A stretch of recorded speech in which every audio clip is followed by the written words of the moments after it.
கிறிஸ்துக்குள் பிரியமானவர்களே,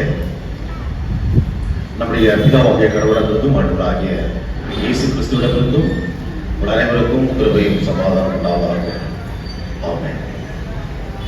இந்த நாளிலே கர்த்தருடைய வார்த்தையை தியானிக்க தெரிந்து கொள்ளப்பட்ட வேத பகுதி நம்ம ஏற்கனவே வாசம் கேட்ட மார்க் எழுதின சுவிசேஷம் 7ஆம் அதிகாரம் வசனங்கள் 14 முதல் 23 வரை. இதற்கு ஒரு தலைப்பாக தெரிந்து கொண்ட ஒரு தலைப்பு, The ignorance of religious externalism. The ignorance of religious externalism. மத வெளிப்புறவாதத்தின் அறியாமை. ஆண்டவரை நோக்கி படித்து செய்வோம். கற்பனை வெளிப்புறமாகிய கர்த்தாவே, என்னுடைய வாயின் வார்த்தைகளும் என்னுடைய இருதயத்தின் தியானமும் உங்களுடைய சமூகத்தில் எப்பொழுதும் பிரீதியாக இருக்க கடவுள். ஆமென். பிரியமானவர்களே, கடந்த வாரத்தில் நாம் பாரம்பரியமா அல்லது கடவுளுடைய வசனங்களா எது முக்கியமானது என்பதை பார்த்தோம். அது எது பிரதானமாக மக்களால், அன்றைய யூதர்களால் பார்க்கப்பட்டது, அதை கர்த்தர் எப்படி வெறுத்தார் என்பதை பார்த்தோம். Dichotomy between scripture and tradition என்ற தலைப்பிலே கடந்த வாரத்தில் பார்த்தோம். இந்த வாரத்தில் அதனுடைய தொடர்ச்சியாகத்தான் நாம் பார்க்கிறோம். அதாவது 14 23 வரைக்கும் பார்க்கின்ற போது, புற தூய்மையா அல்லது அக தூய்மையா, எது உண்மையானது, எது முக்கியமானது என்பதை விளக்குகிற ஒரு காரியம். இதிலே திருட்டு என்ற ஒரு காரியம், டிஃபைல்மெண்ட் என்ற ஒரு வார்த்தை பயன்படுத்தப்படுகிறது. இவர்கள் காலாகாலமாக பாரம்பரியத்தின் மூலமாக பின்பற்றின அந்த மத வெளிப்புறவாதத்தின் ஒரு அறியாமையினாலே இந்த காரியத்தை அவர்கள் செய்தார்கள் என்றே சொல்ல முடியும். ஆனால் கடவுள் அதை ஏற்றுக்கொள்கிறாரா இல்லையா என்பதை நாளையில் தியானிப்போம். 3 காரியங்கள் மூலமாக இதை நாம் தியானிப்போம். முதலாவதாக கடவுள் நம்மை அழைக்கிறார். வசனம் 14 நாம் பார்க்கின்ற போது, மார்க் எழுதின சுவிசேஷம் 7ஆம் அதிகாரம் 14ஆம் வசனத்தில், பின்பு அவர் ஜனங்கள் எல்லாரையும் வரவழைத்து அவரை நோக்கி, நீங்கள் எல்லாரும் எனக்கு செவி கொடுத்து உணருங்கள். And he called the people to him again and said to them, hear me all of you and understand. கேளுங்கள், உணருங்கள். கேட்டதை உணர்ந்து அதன்படி அடுத்ததாக செயல்படுங்கள் என்றார்கள். Hear and understand what I say, because he is the word. அவரே வார்த்தை. ஆகவே என்னிடத்தில் கேட்டு அதை உணருங்கள் என்றால், என்னுடைய வார்த்தையை நீங்கள் கேட்டு அதை உணர்ந்து அதன்படி நடந்து கொள்ளுங்கள் என்ற ஒரு காரியத்தை இங்கே வலியுறுத்தி சொல்கிறார். ஆனால் காலாகாலமாக மக்கள் பின்பற்றி வந்த இந்த பாரம்பரியம் என்ன செய்தது என்றால், அது அவர்களை ஒரு அடிமைகளைப் போல அதற்கு அவர்கள் விழுந்து போவதற்காக நடத்தி கொண்டு வந்தது. கடவுள் நம்மை அழைக்கிறவர். இந்த 14ஆம் வசனத்தில் பார்க்கிற போது, அவர்களை நீங்கள் எல்லாரும் எனக்கு செவி கொடுத்து உணருங்கள் என்று பலரை அவர் அழைத்தார். யாத்ராகமம் 3:4 பார்க்கின்ற போது, எக்ஸோடஸ் சாப்டர் 3:4, அதிலே முச்சடியிலே கடவுள் தோன்றி யாருக்கு காட்சி அளிக்கிறார்? மோசேக்கு காட்சி அளித்து, எகிப்தில் இருக்கிற என்னுடைய மக்களை விடுவிக்க அவனை தெரிந்து கொண்டார். அப்பொழுது அவர் பேசின காரியங்களை அவர் கேட்டு அங்கே சம்பாஷிக்கின்ற அந்த காரியங்களை எல்லாம் நாம் அறிவோம். நான் தகுதி இல்லை என்று அவர் சொல்லுகின்ற போது, நான் போய் எப்படி அவர்களை கொண்டு வருவேன் என்று சொல்லும் போது, அவர் அவனுக்கு கிரியேட் பண்ணுகின்ற ஒரு காரியத்தை அதை சிறப்பாக அவர் நிறைவேற்றினார். அதே போல 1 சாமுவேல் 3:3ஆம் அதிகாரம் 4ஆம் வசனம் 10ஆம் வசனத்திலே பார்க்கிற போது, சாமுவேல் தூங்கி கொண்டிருக்கிறார், சின்ன பையன். அந்த சிறுவனை கடவுள் அழைக்கிறார். கடவுள் அழைக்கின்ற போது அந்த சத்தத்திற்கு அவன் செவி கொடுக்கிறான், கேட்கிறான். கேட்டு சின்ன பிள்ளை என்ற காரணத்தினாலே போய் ஏலியின் இடத்துல கேட்க மூன்றாவது முறை கடைசியாக மறுத்து கர்த்தாவே சொல்லும் அடியே கேட்கிறேன் என்று சொல்லுவா போய் கற்றுக்க அப்படின்னு சொல்லுவார். அவருக்கு காலத்துல பெரிய தீர்க்கதரிசியாக கடவுளை ஏற்படுத்தினார். கிறிஸ்துக்குள் பிரியமானவர்களே, அதே போல ஏசாயா 6ஆம் அதிகாரம் 8ஆம் வசனத்தை பார்க்கிற பொழுது ஏசாயாவை பார்த்து ஆண்டவர் கேட்கிறார், பின்பு யாரை நான் அனுப்புவேன், யார் நமது காரியமாய் போவான் என்ற ஒரு அங்கலாய்ப்பின் குரல். அந்த அங்கலாய்ப்பின் குரலை கேட்டு இதோ அடியேன் இருக்கிறேன், என்னை அனுப்பும் என்று சொல்லி அவன் போகிறதை பார்க்கிறோம். நான் அசுத்த உள்ள மனுஷன் பத்திலே வாசிக்கிறவன் என்று சொல்ற பொழுது அவனை சுத்திகரித்து அவனை ஊழியத்துக்கு என்று அவர் அனுப்புகிறார். கிறிஸ்துக்குள் பிரியமானவர்களே, அதே போல புதிய ஏற்பாட்டில் பார்க்கும்போது மத்தேயு யாரு? மத்தேயு 12 சீஷர்களிலே ஒருவன். அவன் வரி வசூலிக்கின்ற ஒரு வேலையை செய்து கொண்டிருக்கிறான். அந்த சுங்க சாவடியிலே அவன் வரி வசூல் கொண்டிருக்கின்ற போது கடவுள் அவனை அழைக்கிறார். ஆண்டவர் இயேசு கிறிஸ்து அவனை அழைத்து, நீ இனி என்னை பின்பற்றி வா, இனி உன்னை மனுஷர்களை பிடிப்பதனாக மாற்றுவேன் என்று சொல்லி அழைத்தார். மத்தேயு 9:9. அதே போல மத்தேயு 11:28 பார்க்கின்ற போது எல்லா மனுஷருக்கும் சொல்லுகின்ற ஒரு காரியம், வருத்தப்பட்டு பாரம் சுமக்கிறவர்களே எல்லாரும் என்னிடத்தில் வாருங்கள், நான் உங்களுக்கு இளைப்பாறுதல் தருவேன். சோ எல்லாருக்குமான ஒரு அழைப்பு. Yes, called specific person with a specific purpose. ஆனால் இங்கே he extends his open call to all to come to him and to receive the rest, the blessings from him. So here Jesus calls the common people to hear, not only to hearing, but they must understand what they heard. கேட்டதை மாத்திரம் அவர்கள் புரிந்து கொள்ளாமல் அதன்படி செய்யத்தக்கதாகவும் கூட இந்த இடத்துல அவர் விரும்புவதை நாம் பார்க்கிறோம். கிறிஸ்துக்குள் பிரியமானவர்களே, இன்றைக்கு நாம் வாசிக்கிட்ட பழைய ஏற்பாட்டில நாம் பார்க்கிறோம்.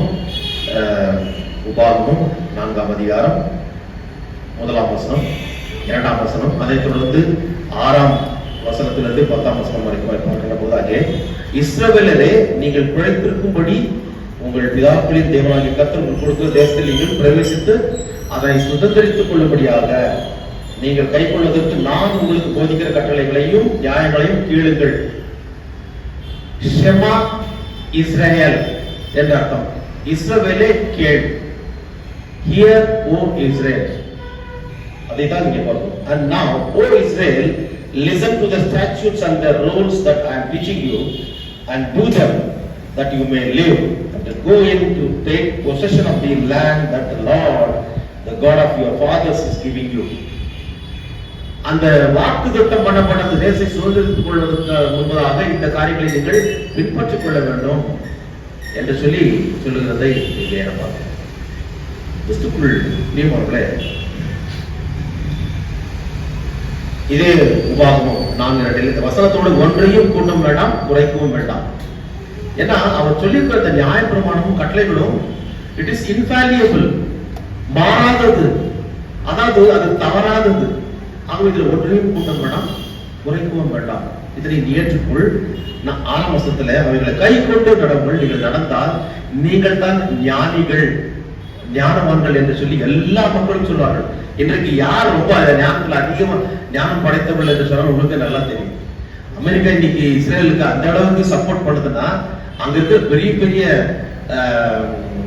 அதாவது ஸ்காலர்ஸ் எல்லாருமே ஜூஸ் உலகம் முழுதும் இருந்தார்கள். பெரிய பெரிய கண்டுபிடிப்புகளை அவர்கள் கண்டுபிடித்தார்கள். உதாரணம் சொல்லலாம், ஆல்ஃபிரட் ஐன்ஸ்டீன் இல்லையா, the father of relativity theory. So இப்படி சொல்லி சொல்லலாம் பல காரியங்கள். ஆனால் நேரம் இல்லாத காரணத்தினால நான் சொல்கிறேன், நீங்கள் கர்த்தருடைய வார்த்தையை கைக்கொள்வதனாலே நீங்கள் ஞானிகள், ஞானமுள்ளவர்கள் என்று சொல்லி மற்ற மக்கள் எல்லாம் தெரிந்து கொள்வார்கள் என்று சொல்லி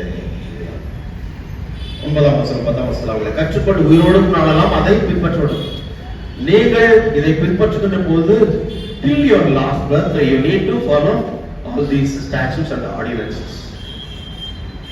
அண்ட் ஆல்சோ 10ஆம் வசனத்தில் அவர் சொல்லுகின்ற போது கர்த்தருக்கு பயந்திருந்த அவர்களை ஒரு பிள்ளைகளுக்கும் பிள்ளைகளுடைய பிள்ளைகளுக்கும் உங்களுடைய தலைமுறை தோறும் இதை நீங்கள் கற்றுக் கொடுக்க வேண்டும்.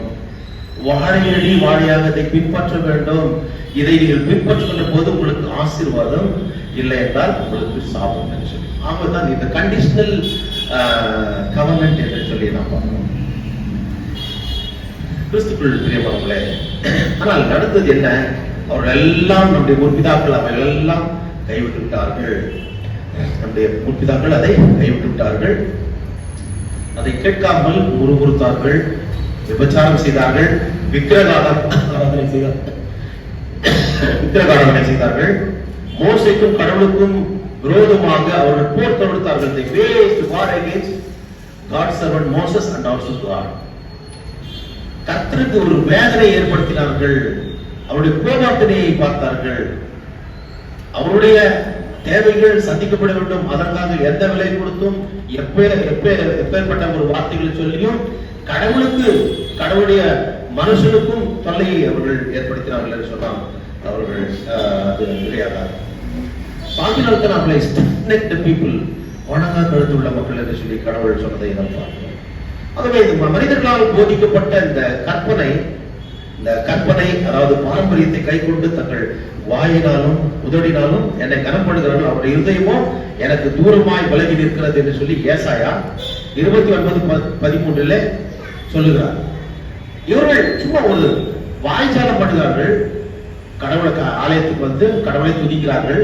உள்ளத்துல எனக்கு இடமே இல்லை, மற்ற காரியங்கள் எல்லாம் ஆக்கிரமித்துக் கொண்டிருக்கிற வந்து சும்மா ஒரு வாயில சொல்லுகிறார்கள், அவ்வளவுதான். ஆனால் அவருடைய உள்ளமோ எனக்கு விரோதமாக இருக்கிறது, அங்கே இடம் இல்லை என்று சொல்லி ஏசாயா 29:13 பார்க்கிறோம். ஆகவே கிறிஸ்துக்குள் பிரியமானவர்களே, இந்த உபாகமம் பழைய ஏற்பாட்டில் சொல்லுகிற போது இந்த வார்த்தையை கேட்டு அதை நீங்கள் உணர வேண்டும். அதை ஆண்டவராகிய இயேசு 14ஆம் வசனத்துல மிக முக்கியமாக சொல்றார், அவர்களை அழைத்து எல்லாரும் எனக்கு செவி கொடுத்து நீங்கள் உணர வேண்டும் என்று சொல்லி சொல்லுகிறார். இங்கே நான் பார்க்கின்ற போது டு ஹியர் என்ற அந்த வார்த்தை, ஷெமா என்ற வார்த்தை இந்த உபாகம புஸ்தகத்துல மாத்திரம் 100 முறைக்கு மேல வருகிறது. 100 முறைக்கு மேல. கேட்ட பிறகு உணர், understand and apply in your life. அதை பின்பற்று. இதுதான் ஆண்டவர் சொல்லுகின்ற ஒரு காரியமாகும். அடுத்ததாக இந்த உபாகமம் என்ற வார்த்தைக்கு எபிரேய வார்த்தையில டெபாரிம் என்ற அர்த்தம். டாபர் என்றால் வேர்ட், டெபாரிம் என்றால் வேர்ட்ஸ், வார்த்தைகள் என்ற அர்த்தம். எபிரேய வார்த்தையில உபாகம புஸ்தகத்துக்கு என்ன அர்த்தம்? டெபாரிம் என்றால் வார்த்தைகள். டாபர், டெபாரிம் ப்ளூரல் ஃபார்ம். சோ கிறிஸ்துவுக்குள் பிரியமானவர்களே, இந்த வார்த்தைகளை கேட்டு அதன்படி நடக்க வேண்டும். ஷெமா என்று பார்க்கிற போது to hear, to pay attention, to understand, to obey, கீழ்ப்படியணும். ஆனால் இவர்கள் வெளிப்புற காரியத்துக்கு கீழ்ப்படிந்தார்களே தவிர, பாரம்பரியத்துக்கு கீழ்ப்படிந்தார்களே தவிர, கர்த்தருடைய வார்த்தையை அவர்கள் ஏற்றுக்கொள்ளவில்லை. கர்த்தருடைய வார்த்தையை அசட்டை செய்தார்கள். கேட்காமல் அவர்களுக்கு தோன்றின மனம் போன போக்கிலே அவர்கள் போனார்கள். அதுதான் கர்த்தருடைய பார்வையிலே மிக வேதனையானது. ஆகவே கடவுளுடைய இரண்டாவது பார்க்கும்போது கடவுளுடைய பார்வையில தீட்டு என்றால் என்ன? இங்கே நாம் பார்க்கிற போது 7ஆம் அதிகாரம் 15ஆம் வசனத்துல மனுஷனுக்கு புறம்பே இருந்து அவனுக்குள்ளே போகிறது ஒன்றும் அவனை தீட்டுப்படுத்த மாட்டாது, அவன் உள்ளத்திலிருந்து புறப்படுகிறவர்களே அவனை தீட்டுப்படுத்தும். கேட்கிறதற்கு ஒருவன் காது உள்ளவனாயிருந்தால் கேட்க கடவன். எல்லாருக்கும் காது இருக்கிறது, ஆனால் கவனத்தை செலுத்துங்கள் என்பதுதான் மிக முக்கியமானது. காது எல்லாருக்கும் இருக்குது, ஆனால் கவனம் வேற எங்கேயோ போகிற போது காது இருந்தும் அது நான் சொல்லுவதை கேட்காது. இதே போலதான் கடவுளும் சொல்லுகிறார், கேட்கிறதற்கு காது உள்ளவன் கேட்க கடவன். Listen here, obey, pay attention to what I say and follow all the statutes and the ordinances. இதுதான் கர்த்தர் எதிர்பார்க்கின்ற ஒரு காரியம். இங்கே தீட்டு என்றால் இவர்களுடைய ஒரு அண்டர்ஸ்டாண்டிங் என்னன்னு பார்க்கின்ற போது, பாரம்பரியத்தினால் வருகின்ற புற தூய்மையை கடைபிடிக்காமல் போனால் வருகிறது. போன வாரத்தில் கூட பார்த்தா கை கழுவாம ஒரு சீஷர்கள் சாப்பிட்டதுனால, so they defiled the tradition followed by the elders. பாரம்பரியமாக பெரியோர்களால் முன்னோர்களால் கடைபிடித்து வந்த இந்த ஒரு நிகழ்வை அவர்கள் அசட்டை பண்ணினார்கள், அவர்கள் அசுத்தர்கள் என்று சொல்லி அவர்களை ஒதுக்கு பார்த்தார்கள். ஆனால் இயேசு சொல்லுகின்ற போன வாரத்திலேயே நாம் பார்க்கிறோம். போன வாரத்துல அவர்களுக்கு சொன்ன ஒரு காரியம், நீங்கள் தேவனுடைய கட்டளை விட்டு மனுஷனுடைய பாரம்பரியத்தை கை கொண்டு வருவர்களாய் எல்லாவற்றையும் செய்கிறீர்கள். 9ஆம் வசனம் பாருங்க. மீண்டும் அவர்களை நோக்கி நீங்கள் ஒரு பாரம்பரியத்தை கை கொள்ளும்படிக்கு தேவனுடைய கட்டளைகளை வியர்த்தமாக்கினது நன்றாயிருக்கிறது. You have a fine way of rejecting the commandment of God in order to establish your own tradition. உங்களுடைய சொந்த கலாகாரமாக அனுசரித்து வந்த அந்த முன்னோர்களுடைய பாரம்பரியத்தை புகுத்தி அதிலே சுகம் காண வேண்டும் என்பதற்காக ரொம்ப எளிதாக கர்த்தருடைய வசனத்தை நீங்கள் கோட்டை விட்டு விட்டீர்கள் என்று சொல்லுவார். இது நியாயமா? இது அடுக்குமா? ஆண்டவர் சொல்லுகின்ற ஒரு கருத்து இருக்குதான். கிறிஸ்துக்குள் பிரியமானவர்களே, மிக தெளிவான ஒரு காரியத்தை பார்க்கணும். கடவுளுடைய பார்வையில தீட்டு என்றால் என்ன என்பதை, பாரம்பரியம் மனுஷனால் உண்டானது, இதனை பின்பற்றாதவர்கள் தீட்டானவர்கள் என்று தீர்மானிக்கப்படுகிறது. ஆனால் கடவுளுடைய பார்வையிலே தீட்டு என்றால் என்ன என்பதை 15ஆம் வசனத்துல அவர் சொல்லுவதை பார்க்கிறோம். இந்த பாரம்பரியம் தான் நம்மை அதாவது பிரித்து போடுகின்ற ஒரு காரியமாக இருக்கிறது. ஏன்னா இந்த தீட்டை பற்றி அடுத்ததாக பேசலாம், அதுவும் மிக முக்கியமானது. பாரம்பரியம், அதாவது ஒரு பாரம்பரியம் நம்மை பிரிக்கிறது என்றால், கர்த்தருடைய வார்த்தை, இப்போ ஒரு உதாரணத்துக்கு ஒரு மேரேஜ் நம்ம போடுறோம், இன்னாருடைய திருமணம் இந்த இடத்துல சரியாக 4 மணியிலிருந்து 5 மணிக்குள். ஏன் அந்த 4 மணியிலிருந்து 5 மணிக்குள் என்று அந்த டைம் பார்க்கிறது இல்லையா? நல்ல நேரம் கெட்ட நேரம் சகுனம் பார்க்கிறது. இந்த காரியங்கள்லாம் பார்த்து பாரம்பரியத்தினால் வந்த ஒரு காரியம். அடுத்து இந்த பாரம்பரியம் மனுஷர்களை பிரித்து ஒதுக்குகிறது. இவன் உயர்ந்த ஜாதி, தாழ்ந்த ஜாதி, இப்படிதான் இங்கு பெரும்பான்மையான மக்கள் நம்முடைய இந்திய தேசத்தில் வாழ்ந்து கொண்டிருக்கிறோம். ஜனங்களை பிரித்தார்கள்.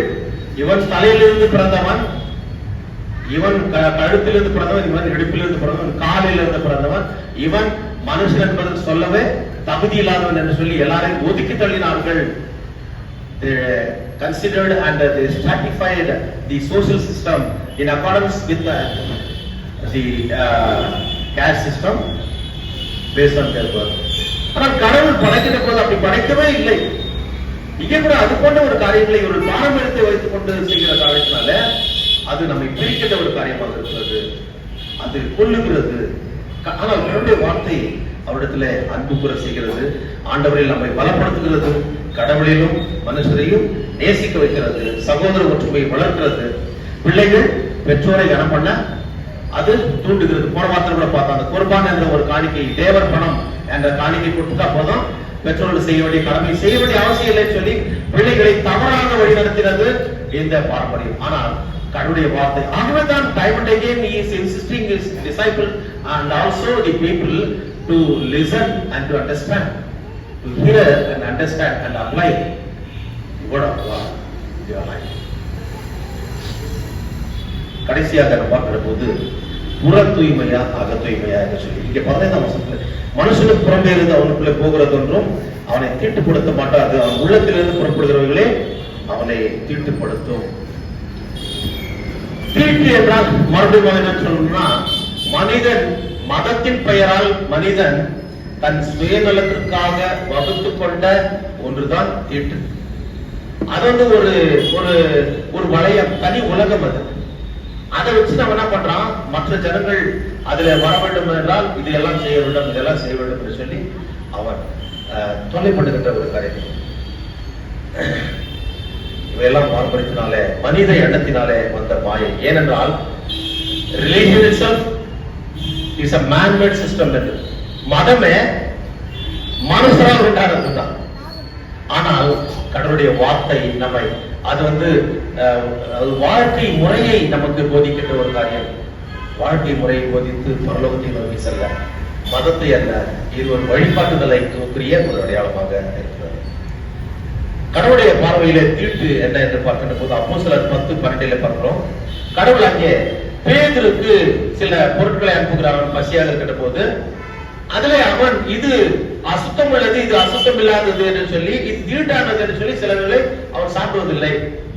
அப்புறம் சொல்லுகிறார், கர்த்தர் சுத்தப்படுத்தினதை தீட்டு என்று சொல்லி ஏன் ஒதுக்குகிறாய் என்று சொல்லி எல்லாத்தையும் எடுத்துக்கிறார். அப்போ எல்லாத்தையுமே நம்ம சாப்பிடலாம் இல்லையா? 18ஆம் வசனத்துல ரொம்ப அழகா சொல்லுகிறார். சாரி, 15ஆம் வசனத்துல புறம்பே இருந்து மனுஷனுக்குள்ளே போகிறது. 19ஆம் வசனத்துல புறம்பே இருந்து மனுஷனுக்குள்ளே போகிறது, அவன் இருதயத்தில் போகாமல் அது என்ன போகுது? வயிற்றுக்குள்ளே போகிறது. அங்கே போய் அது அது ஜீரணம், அந்த ப்ரோசஸ் நடக்குதுல, ஜீரணம் அந்த ப்ரோசஸ் நடக்கிறது. அதன் பிறகு அந்த வேஸ்ட் எல்லாம் it will be excreted, அது ஆசன வழியாக கழித்து போகிறது. அதனால வெளியிலிருந்து நீ சாப்பிடுற எந்த ஒரு பொருளினாலும் அதனால உனக்கு தீட்டு வருவது கிடையாது. ஆனால் இருதயத்திலிருந்து வருகிறது தான் தீட்டு ஏற்படுத்துகிறது என்று சொல்லி அவர் சொல்கிறார். 20ஆம் வசனத்துல மனுஷனுக்குள்ளே இருந்து புறப்படுகிறது மனுஷனை தீட்டுப்படுத்தும். சரி, இப்போ வெளியிலிருந்து நம்ம சாப்பிடுறது நம்மளுக்கு ஒண்ணும் ஆகாதா அப்படின்னு கேட்டா, இன்னைக்கு ஏதாவது ஒரு நல்ல ஒரு மசாலா போட்டு நல்ல ஒரு ஸ்பைசி ஒரு நான்வெஜ் கொண்டு வந்து, உதாரணத்துக்கு எதிரில் இருக்கிறதுனால சொல்லுவோம், நம்ம தென்னரசு சாப்பிட்டுக்கிறோம், இல்லை நம்ம ஜுவல் இருக்கிறோம், அது சாப்பிட்டது ஆஹா என்ன டேஸ்ட், ஓஹோ ஆஹா ஓஹோன்னு என்ன அருமையா இருந்துச்சு சாப்பிட்டு. அப்புறமா சொல்லுவோம், நீ சாப்பிட்டது என்ன தெரியுமா? பாம்பு ஃப்ரை அப்படின்னு, ஸ்னேக் ஃப்ரை. அப்பதான் வாண்டில எடுக்க பண்ணோம், எதாவது பண்ணோம். ஆனா அது வரைக்கும் ரொம்ப ருசியா இருந்தது. இதே போல நம்ம சில பொருட்களை சாப்பிடுறோம். இந்த உலகத்துல இருக்கிற பரப்பன, ஊர்வன, நடப்பன, நீந்துவன எல்லாவற்றையும் தின்று சீரணம் அடைந்தவர்கள் யார்? யாராவது சொல்லுங்க. உலகத்துல எல்லாத்தையும் சாப்பிடுறது யாரு? கொஞ்சம் சத்தமா சொல்லுங்க. சைனீஸ் சொல்லுங்க. ஹோட்டல்ல போங்க, சைனீஸ் ஃபுட் தனியா இருக்குதுல்ல, Indian, continental, north Indian, south Indian, Chinese. ஒரு ஃப்ராக் சூப் வச்சு கொடுத்தாங்க, அப்போ டேஸ்ட் ஃபர்ஸ்ட் உங்களுக்கு தெரியாது. ஆனா குடிச்சிட்ட பிறகு இது வந்து தவளையில இருந்து செய்தது, ஃப்ராக்ல இருந்து செய்தது. ஓ, அப்பதான் உங்களுக்கு தெரியாது தெரியுமா? ஐயோ, தவளையில இருந்தா. ஆனா குடிக்கிற வரைக்கும் அந்த ருசி நல்லா இருக்கும். ஆனா அது போய் உன்னை எதுவும் பண்ணாது. எது தொல்லை பண்ணும் என்றால், ஒரு சில பொருட்கள் தொல்லை பண்ணும். அதாவது it will contaminate our digestive system. அதை அதாவது சரியான படி வேலை செய்யாத படி பண்ணிவிடும். எதனா சில டீப் ஃப்ரை இருக்குதுல, அதை நீ டெய்லி சாப்பிட்டு பாருங்க, என்ன ஆகுதுன்னா உங்களுக்கு ரொம்ப பிரச்சனை ஆகிடும் வயிறு. வெளியிடத்துல இருந்து வாங்கி சாப்பிட அந்த இதெல்லாம் கூட சரி நல்லது இல்லை. அதாவது சில இடத்துல கபாபம் எண்ணெயில ஊற்றி பொரிச்சு ரொட்டியும் ரொம்ப நல்லா இருக்கும் இல்லையா? பரோட்டா நல்லா இருக்கும். ஆனா டாக்டர் சொல்றாரு, எண்ணெயே போடாத சாப்பிடணும், உப்பே போடாத சாப்பிடணும், மசாலா போடாத சாப்பிடணும், காரம் போடாத சாப்பிடணும். காரணம் ஏற்கனவே வருது, நல்ல குடி முடிச்சுக்கிறதுனால பிரச்சனை. அது உடலையும் பாதிக்குமே தவிர அது அந்த ஆத்மாவில தீட்டு ஏற்படுத்தாது. ஆத்மாவில தீட்டு ஏற்படுத்துறது எது என்று பார்க்கின்ற போது உள்ளத்திலிருந்து வெளியே வருகிறது பாரு, அதுதான் மனுஷனை தீட்டு செய்யும். ரொம்ப தெளிவா அந்த காரியத்தை அவர் சொல்றார். 20ஆம் வசனம், மனுஷனுக்குள்ளே இருந்து புறப்படுகிறதே மனுஷனை தீட்டுப்படுத்தும். எப்படியெனில் மனுஷனுடைய இருதயத்துக்குள்ளிருந்து பொல்லாத சிந்தனைகளும், விபச்சாரங்களும், வேசித்தனங்களும், கொலைபாதகங்களும், களவுகளும், பொருளாசைகளும், துஷ்டத்தனங்களும், கபடும், காம விகாரமும், வன்கண்ணும், தூஷணமும், பெருமையும், மதிகேடும் புறப்பட்டு வரும். பொல்லாமான வாய்கள் இல்லையா? இவைகள் எல்லாம் உள்ளத்திலிருந்து புறப்பட்டு மனுஷனை தீட்டுப்படுத்தும். இவையெல்லாம் தான் எங்க வருகிறது? இருதயத்திலிருந்து வருகிறது. இருதயத்தின் நினைவு வாய் பேசும். சமரசமா போறதுக்கு சிலர் விரும்ப மாட்டாங்க. பகை உணர்வு ஏற்பட்டுச்சுன்னா நான் செத்தாலே சாவம், அவன் நான் பேசவே மாட்டான் அப்படின்னு இல்லையா? நான் கூட ஒரு பொல்லாங்கான ஆயுதம் எலும்பு கிடையாது. ஆனா கிறிஸ்துக்குள் பிரியமானவர்களே, ஒரு குரலை பார்க்கும்போது தீயினால் சுட்ட பொன் உள்ளாரும் ஆறாதே, நாவினால் சுட்ட ஒடு. நெருப்புல இல்ல ஏதோ ஒரு கத்தியை எடுத்து நீ அடிச்சு, ஏதோ ஒரு பெரிய ஏதோ ஒரு பொருளை எடுத்து நீ போட்டு காயாச்சுன்னா எக்ஸ்டர்னல் உண்டு, அது காயப்படும். ஆனால் நீ வார்த்தையினால சொல்லி குத்தின வார்த்தை உள்ளத்தை தைத்துக் கொண்டே இருக்கும், அது ஆறாது, அந்த ரணம் அப்படியே இருக்கும். சிலர் அதை கேட்டு செத்து போவார்கள். அதுதான் தீட்டுப்படுத்துகிறது. பொல்லாத தீட்டு 21, 22 பார்க்கும்போது 13 காரியங்கள் இவைத்தான் தீட்டு என்று சொல்லி இங்கே ஆண்டவர் சொல்கிறார். ஆதியாகமம் 6ஆம் அதிகாரம் 5ஆம் வசனம் 6ஆம் வசனத்திலே பார்க்கின்ற போது மனுஷனுடைய அக்கிரமம் பூமியிலே பெருகினது என்றும், ஜெனசிஸ் 6:5-6, மனுஷனுடைய அக்கிரமம் பூமியிலே பெருகினது என்றும், அவன் இருதயத்து நினைவுகளின் தோற்றமெல்லாம் நித்தமும் கொல்லாதது என்றும் கர்த்தர் கண்டு தாம் பூமியிலே மனுஷனை உண்டாக்கினதற்காக கர்த்தர் மனஸ்தாபப்பட்டார். அது அவர் இருதயத்துக்கு விசனமாக இருந்தது. The Lord saw that the wickedness of man was great in the earth, and that every intention of the thoughts of his heart was only evil continually. And the Lord was sorry that he had made man on the earth, and it grieved him to his heart. எல்லாவற்றையும் படைத்து நல்லது என்று கண்டார், இவன் தனிமையா இருப்பது நல்லது என்று கண்டு இவனுக்கு ஒரு துணையை ஏற்படுத்தினார். கடைசியில வந்தது இவனாலே பாவம் வந்தது. கர்த்தருடைய வார்த்தையை மீறி சாப்பிடக்கூடாது என்று சொன்ன அந்த பழத்தை அவர்கள் சாப்பிட்டதினாலே பாவம் வந்தது, சாபம் வந்தது, மரணம் வந்தது. அவர்கள் அங்கிருந்து துரத்தப்பட்டார்கள் கர்த்தருடைய சன்னிதானத்தில் இருந்து. எவ்வளவு பெரிய வேதனை! ஏன்னா மனுஷனுடைய இருதயத்தின் நிறைவின் தோற்றம் நித்தமும் கொள்ளாதது. இப்ப நீ என்ன நினைச்சிருக்கிறீங்கன்றது எனக்கு தெரியாது, கடவுள் தெரியும்.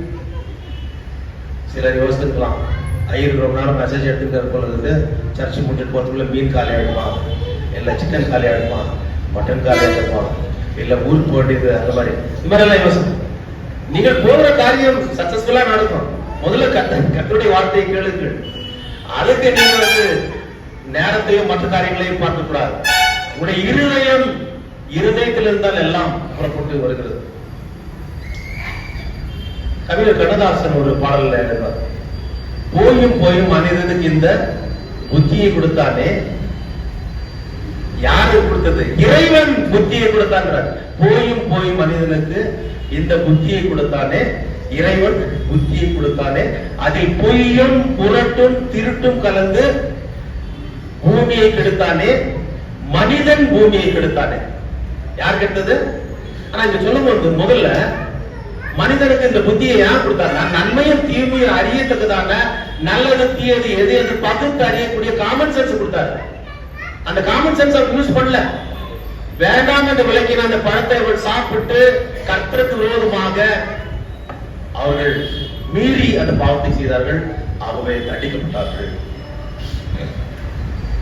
அதுல இன்னொரு ஸ்டான்ஸ் அவர், பாயும் புலியின் கொடுமையை பார்வையில் வைத்தானே. ஒரு புலி இருக்குதுன்னா அந்த பாயில அந்த இது ஒரு வேட்டையாடக்கூடிய அந்த கொடூரமான அந்த பார்வையை அவன் புலியின் கொடுமையை பார்வையில் வைத்தான். அந்த கண்ணில் பார்க்கலாம். புலியின் பார்வையில் வைத்தானே, இந்த பாடும் மனிதன் குணங்களை மட்டும் போர்வையில் மறைத்தானே. கடவுளா போர்வையில் மறைச்சார். அந்த பழம் சாப்பிட்ட பிறகு தாங்கள் நிர்வாணிகள் என்று தங்களை மறைத்துக் கொண்டார்கள். அதனால இந்த காரியம் கவிஞர்கள் எழுதுகிறார்கள். ஆனால் கூட கடவுள் நல்லதை தான் செய்தார். அவர் நல்லவர், நாமோ தீயவர்கள். ஏனென்றால் நம்முடைய இருதயத்தில் இருந்தால் எல்லா தீட்டும் வெளியே வருகிறது. அசுத்தம், காமவிகாரம், விக்கிரகாராதனை போன்ற எல்லா காரியங்களும் இங்கே 13 காரியங்கள் பட்டியலிடப்பட்டிருக்கிறது. அதைதான் நம்முடைய வாழ்க்கையில நம்ம செய்கிற போது கூட, ஏன்னா ஒரு சிலர் செய்வாங்க, அவன் செய்யற அந்த காரியம் ரொம்ப மோசமா இருக்கும், பார்க்கறதுக்கு அருவருப்பா இருக்கும். என்னன்னா அது அழிச்சு போடுவாங்க. நாம அவன் செய்யற காரியங்கள் கூட அக்கிரமமா இருக்கு. அதற்கு ஒரு பழமொழி சொல்லுவாங்க, யானை வரும் பின்னே, மணி ஓசை வரும் முன்னே, கேடு வரும் பின்னே, மதி கெட்டு வரும் முன்னே. முதல்லயே அந்த கெட்டு போற எண்ணத்தெல்லாம் வெளிப்படுத்துறான். அப்போ அவன் கெட்டு போ, அதாவது அழிஞ்சு போறான்னு அர்த்தம்.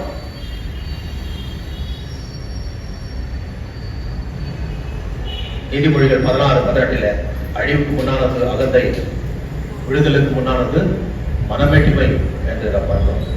அதே போல நீதிமொழிகள் 11:20 பார்க்கிற போது மாறுபாடுள்ள இருதயம் உடையவர்கள் கர்த்தருக்கு அருவருப்பானவர்கள். மாறுபாடான இருதயம் உடையவர்கள், இது ஒரே மாதிரி இல்லை, இது மாறிக்கொண்டே இருக்கிறது. அதனால மனுஷனுடைய இருதயத்தின் நினைவு தோற்றங்கள் நித்தமும் பொல்லாதது என்று சொல்லி ஆதியாகமத்தில் பார்த்தோம். இன்னைக்கு இருக்கிற கான்டெக்ஸ்ட்ல பாருங்க, குளோபலைசேஷன். இன்னைக்கு இந்த வார்த்தை வேண்டாம் என்று சொல்லி ஒதுக்குகின்ற காரணத்தினால பெற்றோர்கள் தம்முடைய பிள்ளைகளுக்கு சரியாக கர்த்தருடைய பயத்தை போதிக்காத காரணத்தினாலே ஞான பெற்றோர் ஞானஸ்நானம் பிள்ளைகள் எடுக்கிற போது அவர்கள் தம்முடைய கடமையை சரியாக செய்யாததுனால, ஆசிரியர்கள் அந்த காரியத்தை, அதாவது பள்ளிக்கூடங்களில் கிறிஸ்துவ பள்ளிக்கூடங்களில் செய்யாதனால, போதகர்கள் ஆசிரியர்கள் அந்த கடமையை சரியாக செய்யாததுனால இன்றைக்கு இங்கிலாந்து தேசம் ஃபர்ஸ்ட் பிளேஸ்ல 50% they say that no God, கடவுள் இல்லை என்று சொல்லுகின்ற முதல் இடத்துல இன்றைக்கு இங்கிலாந்து தேசம் வந்திருக்கு.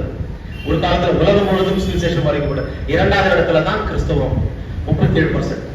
இன்னும் அது தேய்ந்து கொண்டிருக்கிறது. It is declining day by day because of they have rejected the word of God. யார் பொறுப்பெடுத்துக் கொள்ள வேண்டும்? இன்றைக்கு இங்கிலாந்து, நாளைக்கு இந்தியா. இன்றைக்கு உங்களுடைய பிள்ளைகளுக்கு நீங்கள் உத்தரவாதிகள். ஆசாரியன் போதகர் உத்தரவாதி, உங்களுடைய ஞான பெற்றோர். செகுலர் எஜுகேஷன் அவ்வளோ அட்டென்ஷன் நீங்க பண்றீங்களா, கொடுக்குறீங்களா? படிச்சாதான் நிறைய மார்க் வாங்கணும், அது செய்தான. ஏன் ஆள்குறி காரியத்துல நீங்க கேட்கறதில்ல? பிள்ளைகளை யாரையும் அழைத்துட்டு வர்றதில்ல. வாலிபர்கள் வாலிப சங்கம் ஆரம்பிக்க வேண்டும் என்று சொல்லி அதை லிஸ்ட் போட்டு ஒரு வாட்ஸ்அப் குரூப் போட்டாச்சு. அடுத்த முறை எல்லா வாலிபர்களும் வர வேண்டும். உங்களுக்கு கொடுத்திருக்கின்ற பொன்னான வாய்ப்பை, தாளந்துகளை கடவுளை நாம் மகிமைக்கு என்று பயன்படுத்த வேண்டும் என்று சொல்லி மிக அன்போடு கூட கேட்டுக்கொள்கிறேன். உங்களை நான் கடிந்து கொள்ளவில்லை. I'm just reminding your responsibility. I'm motivating my dear youths. ஆகவே மார்ட்டின் லூத்தர் சாஸ்திரியார் கூட இதை பற்றி சொல்லுகின்ற போது, I am afraid that the schools and colleges will prove the very gates of hell unless they diligently labor in explaining the holy scriptures and engraving them in the heart of the youth. வாலிப பிள்ளைகள், சிறு பிள்ளைகள் மத்தியிலே அவருடைய இருதயங்களில் அதை பதியத்தக்கதாக சொல்லி அவர்களை ஊக்கப்படுத்தாமல் போனால் அவருடைய நிலைமை பாதாளத்துக்கு போகுது. பாவம் என்ற கல்லறைக்கு பல வழி. இன்றைக்கு கர்த்தருடைய பயத்திலே வளராத சூழ்நிலையில அவர்கள் போகின்ற வழி என்ன என்று கேட்டால் நாம் கண்டுபிடிக்க முடியாத வழிகள் எல்லாம் போகிறார்கள். இந்த உலகம் சென்று கொண்டிருக்கிறது. அவர் மிக ஜாக்கிரதையாக நாம் இருக்க வேண்டும். இப்படிப்பட்ட ஒரு சூழ்நிலையில கடைசியாக நாம் பார்க்கின்ற போது வாஸ் கேட்ட நிறுவ பகுதியிலே எபேசியர் 6:10 10-11 இப்படி பல போராட்டங்கள் நிறைந்த இந்த உலகத்திலே நாம் வாழ்ந்து கொண்டிருக்கிறோம். நமக்கு இந்த தனிப்பட்ட வாழ்க்கையில நம்முடைய சரீரத்துல மாத்திரமல்ல, இந்த உலக அதிபதியிடத்துல போராட்டங்கள் இருக்கிறது. 10ஆம் வசனத்துல கர்த்தரிலும் அவர் சத்துவத்தின் வல்லமையிலும் நாம் பலப்பட வேண்டும். பலவர்களாக இருக்கிற நாம் கர்த்தருடைய சர்வாயுத வர்க்கங்களை தரித்துக் கொள்ள வேண்டும் என்று சொல்லி அங்கே நாம் பார்க்கிறோம். 1ஆம் வசனத்தில் தொடர்ச்சியாக நாம் பார்க்கின்ற போது பிசாசின் தந்திரத்தை நாம் எதிர்க்க வேண்டும். அதை எதிர்க்க திராணி பெற வேண்டும் என்றால் we have to wear the armor of God. அப்பொழுதுதான் பிசாசை எதிர்க்க முடியும். யாக்கோபு 4:7 பார்க்கின்ற போது submit yourselves to God and resist the devil and it will flee from you. தேவனுக்கு முன்பாக கீழ்ப்படியுங்கள், பிசாசை எதிர்த்து நில்லுங்கள், அப்பொழுது அவர் உங்களை விட்டு ஓடி போவார். ஆகவே ஒரே ஒரு வாழ்க்கை. Our contest is not with the human force alone, but with the rulers, authorities and the cosmic power of this dark world. இந்த இருண்ட உலகத்திலே இந்த போராட்டங்களை நாம் ஜெயிக்க வேண்டும் என்றால் கர்த்தருடைய சர்வாயுத வர்க்கம் நமக்கு தேவை. இல்லை என்றால் நாம் பலன் கொண்டு சாதிக்க முடியாது. நாம் சாதிக்கப்படாதவர்கள். ஆகவே இந்த வார்த்தையின் மூலமாக புத்துணர்ச்சி பெற்றவர்களாக, புதுமலை பெற்றவர்களாக, கர்த்தருக்கு என்று தொடர்ந்து சாட்சியாக வாழ கர்த்தர் தாமே அனுகிரகம் செய்வாராக. எல்லாவற்றுக்கும் தெய்வீக சமாதானம் நம்முடைய இதயங்களையும் சிதறலையும் கிறிஸ்து இயேசுக்குள்ளாக நம்மை வெளிப்படுத்தி காப்பார்.